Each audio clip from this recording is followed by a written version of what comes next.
আজকের মাহফিলের সম্মানিত সভাপতি এবং আজকের মাহফিলের প্রধান বক্তা ও দ্বিতীয় বক্তা ও বিশেষ বক্তা এবং ইসলাম প্রিয় দিন কো মুসলমান ভাই বোনেরা, আসসালামু আলাইকুম ওয়া রাহমাতুল্লাহ।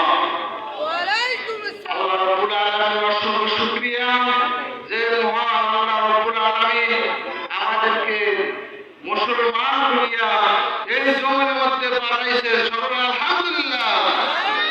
আল্লাহর খাস রহমত ছাড়া এখানে কেউ আসতে পারে না, নাকি ভাই? আল্লাহ রাব্বুল আলামিনের বান্দা, তোমরা যখন আমাকে মনে মনে স্মরণ করো, আমিও তোমাদেরকে মনে মনে স্মরণ করতে থাকি। সুবহানাল্লাহ।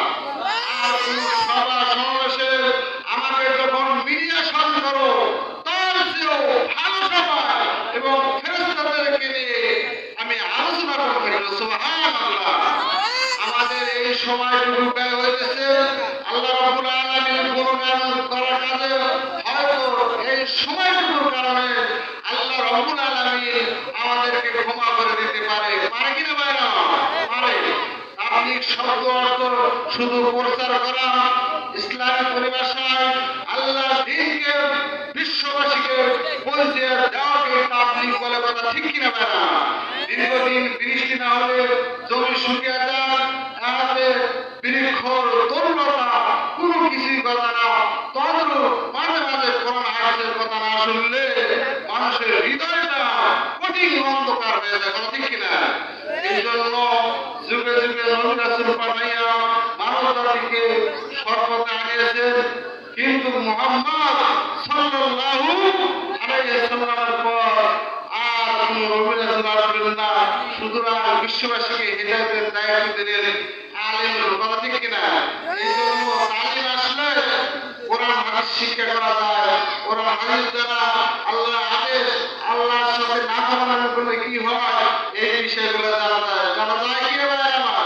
গোটা পৃথিবীর শেষের জন্য মুহাম্মদ সাল্লাল্লাহু আলাইহি ওয়াসাল্লামকে রহমত হিসেবে পাঠাইছেন। সুবহানাল্লাহ। এই পৃথিবীতে কিভাবে শান্তি আসবে, পরিবার, সমাজ, রাষ্ট্রের এই শান্তির পরিকল্পনা দুনিয়ায় কেউ দিতে পারে না। ভাইরা পারে? মানুষের মন মস্তিষ্ক তৈরি আইন দ্বারা এই পৃথিবীতে শান্তি প্রতিষ্ঠা করতে পারবে না। মানুষের স্রষ্টা আল্লাহ, আল্লাহ মানুষ সৃষ্টি করিয়া পথের দিশা দিয়েছেন। কোন পথে চললে মানুষ মুক্তি পাবে? পৃথিবীর মধ্যে দুইটা রাস্তা, একটা রাস্তা শয়তানের রাস্তা, আর একটা রাস্তা হলো আল্লাহর রাস্তা। কথা ঠিক কিনা ভাইরা? আল্লাহ রাব্বুল আলামিন যে রাস্তা দেখিয়েছে সে রাস্তা দিক নির্দেশনা দিয়েছে, কথা ঠিক কিনা ভাইরা? যদি বুদ্ধিমান হন তবে কখনো মৃত্যুকে কখনো ভুলবেন না। নিজের অন্তরে কাটিয়ে রাখেন যে সকল অবস্থায় আমার পরিণাম মিটি, কথা ঠিক কিনা? নবী সাল্লাল্লাহু আলাইহি ওয়াসাল্লাম বলেছে, এই দুনিয়াতে থাকিয়া যেই ব্যক্তি মৃত্যুর কথা চিন্তা করিয়া আমল করবে, ওই ব্যক্তি হলো প্রকৃত বুদ্ধিমান, কথা ঠিক কিনা? ওই ব্যক্তি মৃত্যু পর কবরকে সুন্দর আলোকিত করতে পারবে। সুবহানাল্লাহ। আর যে ব্যক্তি মৃত্যুর কথা ভুলিয়া দুনিয়ার সুখ শান্তি চিন্তার মগ্ন থাকবে, ওই ব্যক্তি মৃত্যুর পর কবরকে দোজখের আগুনে গর্ত দেখতে পারবে। নাউযুবিল্লাহ। এই জন্য বেশি বেশি করে মৃত্যুর কথা স্মরণ করা, ঠিক কিনা ভাইরা? আল্লাহ বলেছেন, আকসিরু যিকরা হাযিহি মিন লাযযাতিল মাউত। অধিক অধিক মৃত্যুর কথা স্মরণ করো। অধিক অধিক মৃত্যুর কথা স্মরণ করলে দুনিয়ার সাথে একটা, দুনিয়ার কিন্তু একটা মজা আছে। যে ব্যক্তি মৃত্যুর কথা স্মরণ করবে, ওই ব্যক্তি চুরি করবে না, ওই ব্যক্তি ডাকাতি করবে না, ওই ব্যক্তি জেনা করবে না, ওই ব্যক্তি খুন খারাপি করবে না। তার একটাই চিন্তা যে কখন যেন আমার মরণ হয়, এই চিন্তায় থাকবে, কথা ঠিক কিনা? এই জন্য বেশি বেশি করে আমাদের মৃত্যুর কথা স্মরণ করা, কথা ঠিক কিনা? সুলাইমান পয়গম্বর সারা জাহানের বাদশা এবং পয়গম্বর ছিলেন। তিনি বাইতুল মুকাদ্দাস মসজিদ জিন্দা নির্মাণ করাইতেছিলেন।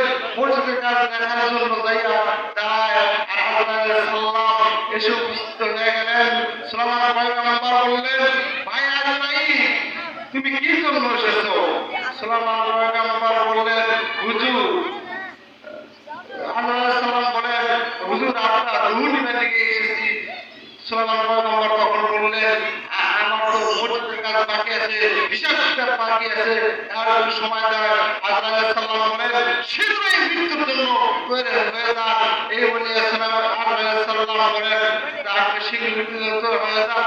এই বলে বসাটাই বলতে দিলেন না, তার অবস্থায় সুলাইমান পয়গম্বরের রূহটাকে নিয়ে গেলেন। বলুন সুবহানাল্লাহ।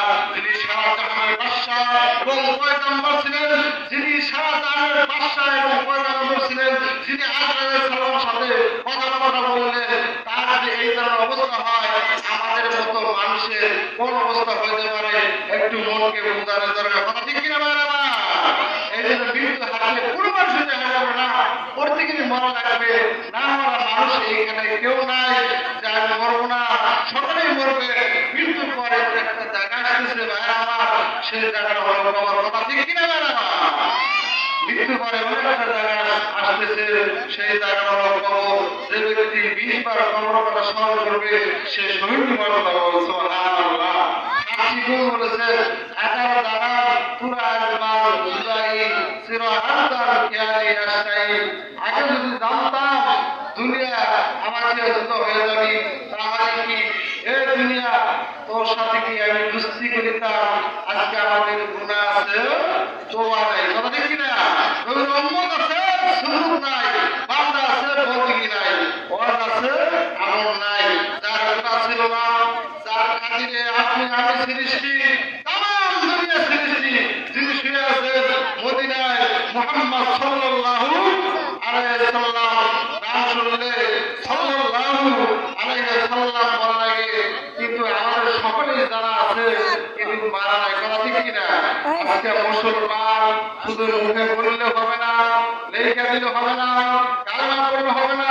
কালেমা কিন্তু হিন্দুরাও জানে, খ্রিস্টানরাও জানে, বৌদ্ধরাও জানে, হিন্দুরাও জানে, আমিও কালেমা জানি, আপনিও জানেন।